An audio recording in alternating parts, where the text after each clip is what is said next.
3 unbelievable first-day horror stories that will send shivers down your spine. Creepypasta. Starting a new job is supposed to be exciting, a fresh beginning, a step towards something better. But for some unlucky people, their first day at work turned into a waking nightmare. Imagine stepping into an empty house for a solo real estate showing, only to realize you're not alone. Or house-sitting in a secluded mansion, following the owner's strange request never to open the door at night. And then someone knocks. What about working the night shift at a lonely gas station, only to have a stranger walk in, stare at you, and whisper, "You're all alone, aren't you?" These aren't just creepy campfire tales.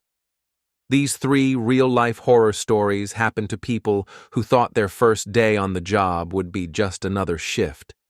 Instead, they found themselves face-to-face with intruders, stalkers, and things far more terrifying than a bad boss. Lock your doors, check your surroundings, and get ready for 3 terrifying true stories that will make you think twice before accepting that next job offer. Because sometimes, the real horror doesn't come from the work itself. It comes from who's watching you while you work. Eyes on Skull. Story 1. The house showing that shouldn't have happened. You ever walk into a place and just know you shouldn't be there? Not because of logic, not because of anything you can see, just that deep primal instinct whispering in your ear, "Leave." Yeah, I wish I'd listened. It was 2019, and I had just started my career as a real estate agent in Miami. My name's Ethan Carter, 27 years old, fresh out of training, eager to prove myself. After months of shadowing other agents, I finally got my first solo showing. A beautiful 3-bedroom, 2-bathroom home. It had been on the market forever, and no one seemed to want it. Maybe I should have asked why. The client, Rachel Evans, was 34, a recently divorced woman looking for a fresh start. I arrived 20 minutes early to prep the house, making sure everything was perfect. But the moment I stepped out of my car, the world felt off. The air was thick, humid, yet unnaturally still. No birds, no wind, just silence, as if the entire street was holding its breath. Then I saw it. The front door was open, not wide open, just slightly ajar like an invitation I didn't want. My gut twisted. I told myself that maybe the last agent forgot to lock up. Maybe. I stepped inside, and the moment I did, an awful smell hit me. Not rotten, not like something dead, but wrong. A mix of damp, mold, and something metallic. The kind of smell that clings to old wood and forgotten places. The house was staged to look warm and inviting, but I couldn't shake the feeling that it was just pretending. As I moved through the rooms, I noticed little things. The kitchen drawer was cracked open, as if someone had been rifling through it. The bedspread in the master bedroom had an indentation. Someone had just been sitting there. The closet door, not fully shut, a sliver of darkness peeking through. Then came the sound, a creak, a long, slow creak from the hallway behind me. My heart stopped. I turned, every hair on my body standing on end. The hallway was empty. Just shadows stretching along the floor, but something felt wrong. The walls felt too tight, the ceiling too low, as if the house itself was closing in. I swallowed hard and forced myself to focus. It's an old house. Old houses make noises. I went back to the living room, trying to shake the unease crawling up my spine. I started setting out the paperwork for the showing when something else caught my eye. On the floor, near the hallway, was a shoe print. Not just any shoe print, a wet footprint. Bare, human, leading from the hallway into the master bedroom. The problem? It hadn't rained in days. A chill ran down my spine. My breathing felt too loud in the silence of the house. I tried to tell myself it was from the previous showing, that someone had walked in with damp feet, but the more I stared at it, the fresher it looked. That's when Rachel arrived. The moment she stepped inside, she froze. Her breath hitched. Her fingers twitched at her sides. I asked if she was okay, but she didn't answer. She was staring, no, fixated, on the hallway. I turned to look, and there, halfway in the shadows, was a man, tall, gaunt.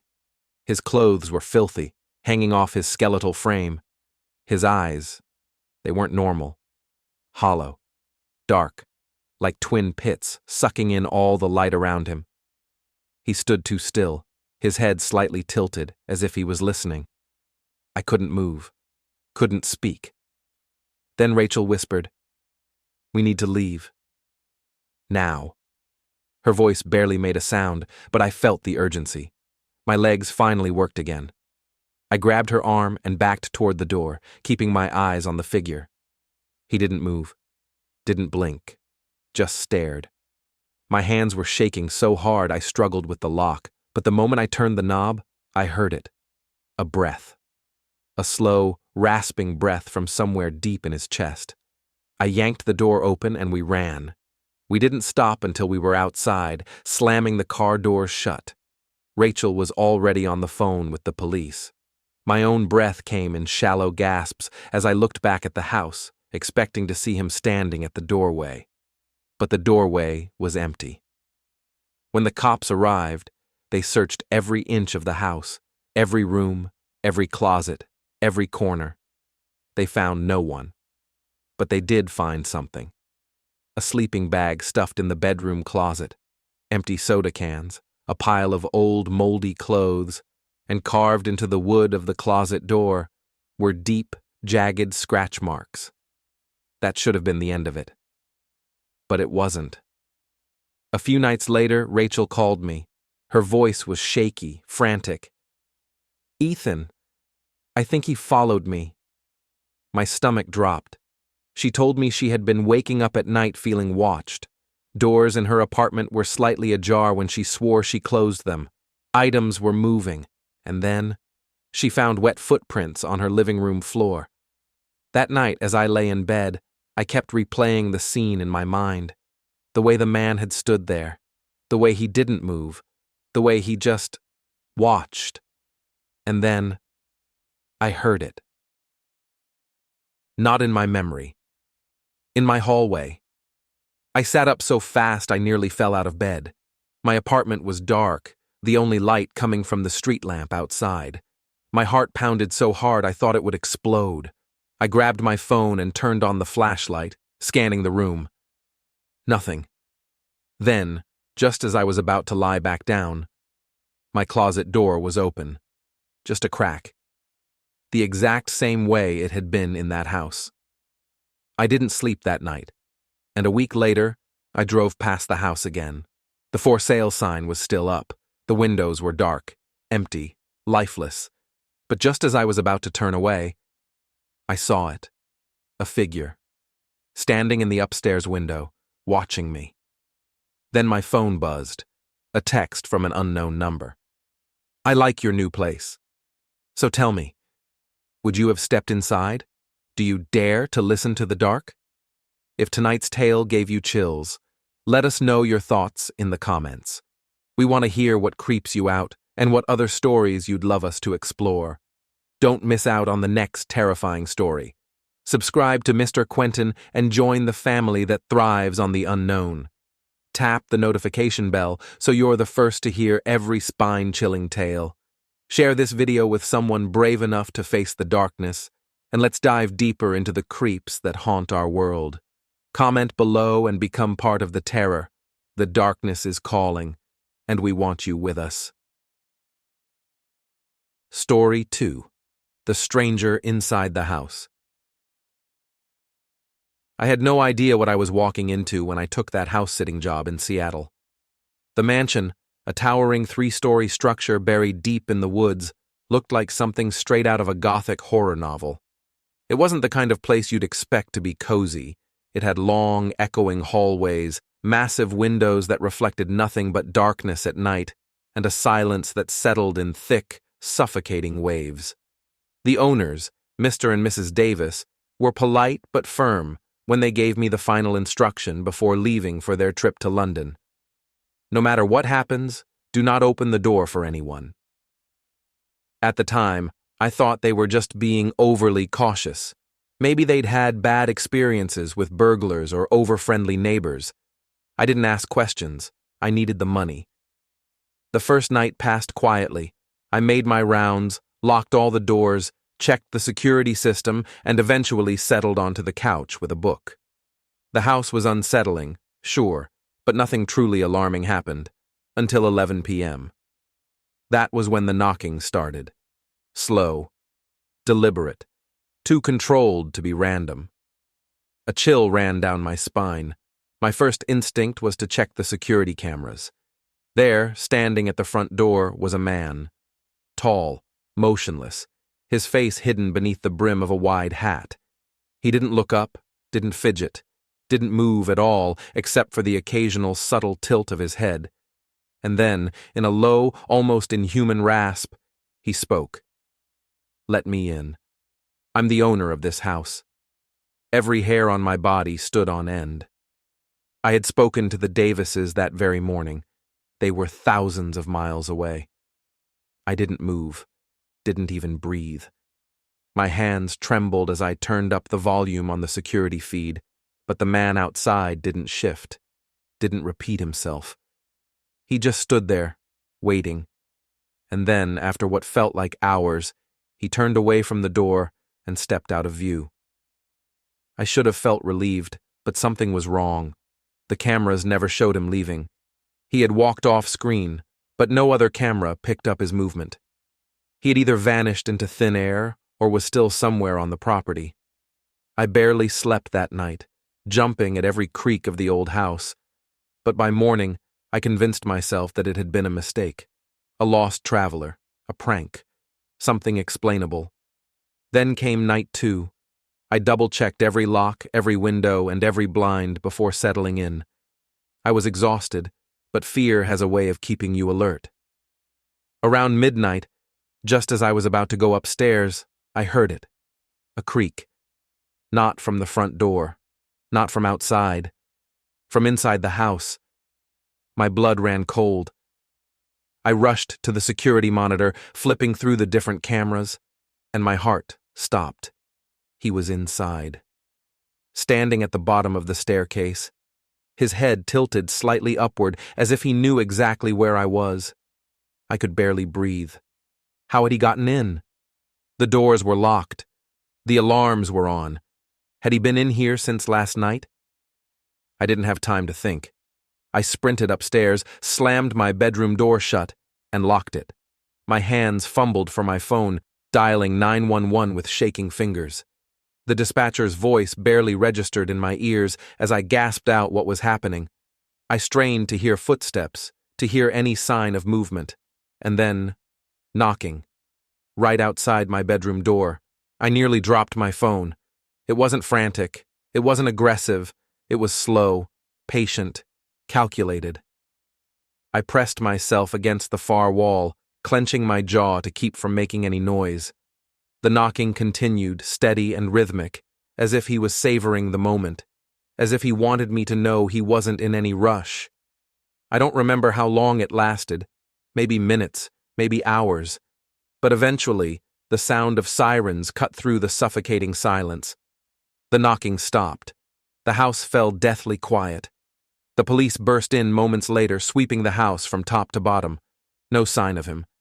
Then, they checked the basement. The latch on the basement window had been broken.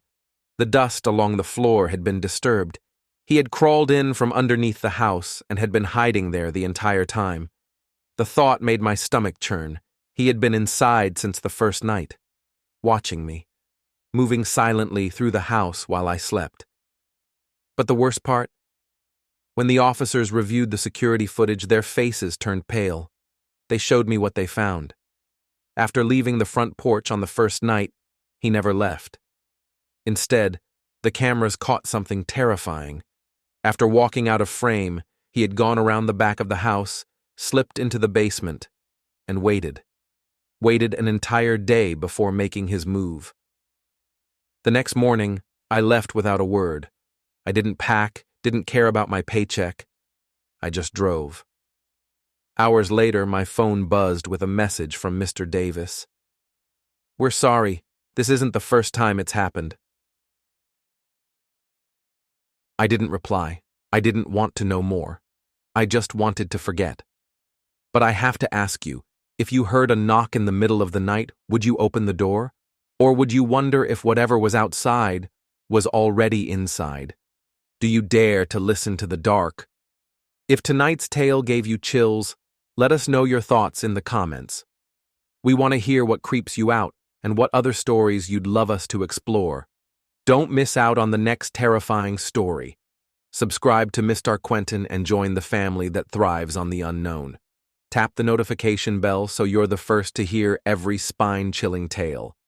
Share this video with someone brave enough to face the darkness, and let's dive deeper into the creeps that haunt our world. Comment below and become part of the terror. The darkness is calling, and we want you with us. Story 3. The Night Shift Horror at the Gas Station. My first night working the graveyard shift at a small gas station deep in the Tennessee backwoods was supposed to be quiet, uneventful. Just me, the hum of the refrigerators, and the occasional car passing on the lonely highway. The gas station sat alone, surrounded by thick forests that stretched endlessly into the darkness.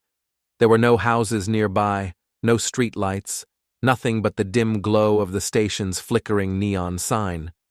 Something about that isolation had already set my nerves on edge. I had a bad feeling, a gut-deep unease that I tried to ignore. I told myself I was being paranoid. But paranoia turns into reality when something happens to prove you right. At exactly 11:30 p.m., the first sign of trouble arrived. A car, old and battered, pulled into the lot, its headlights flickering like the last breath of a dying beast.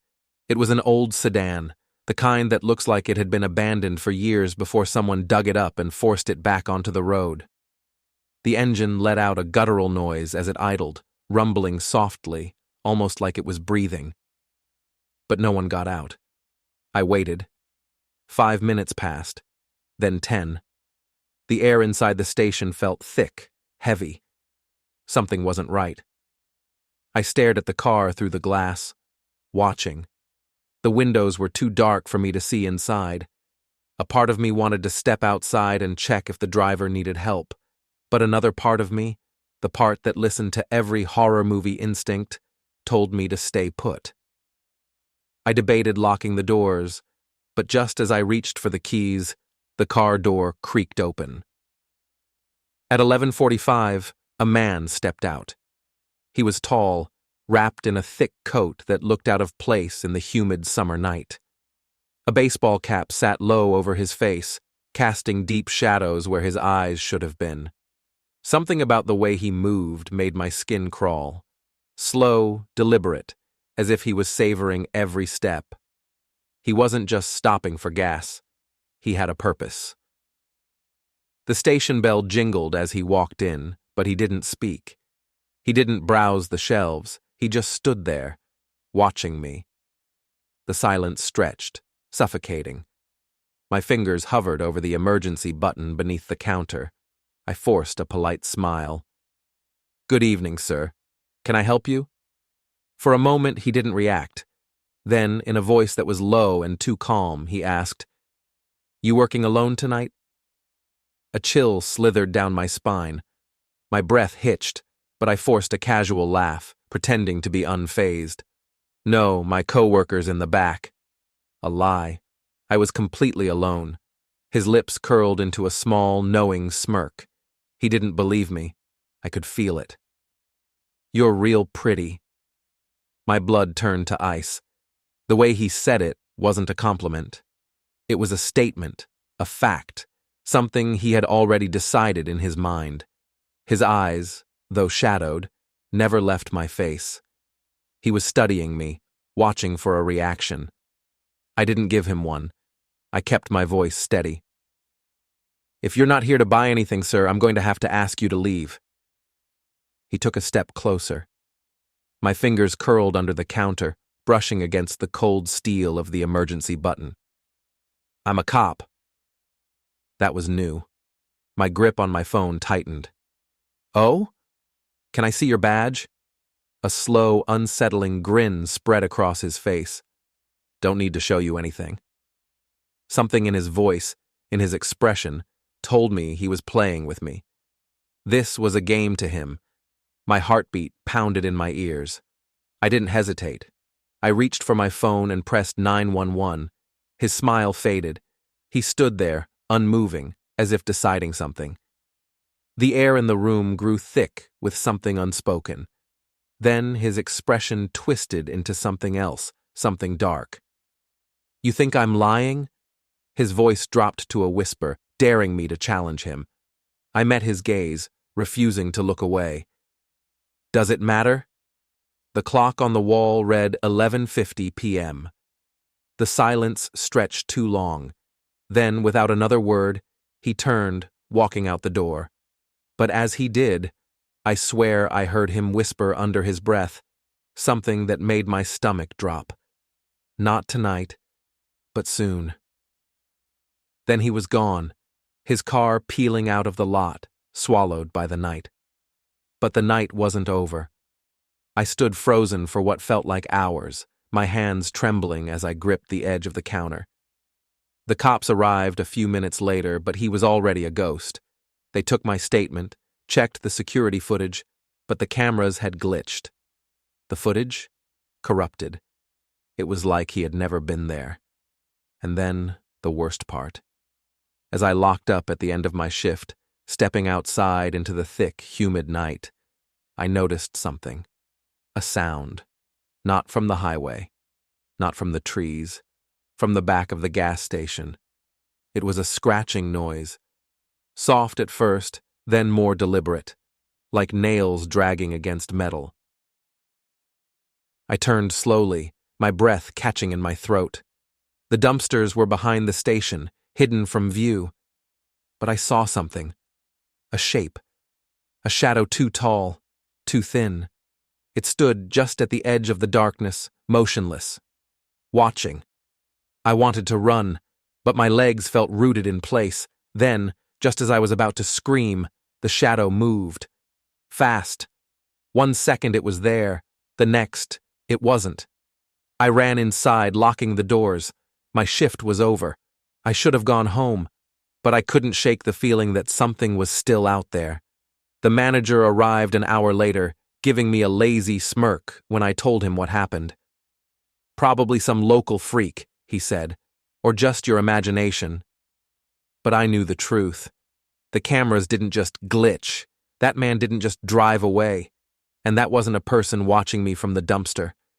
From that night on, I never worked another shift without a knife tucked into my pocket.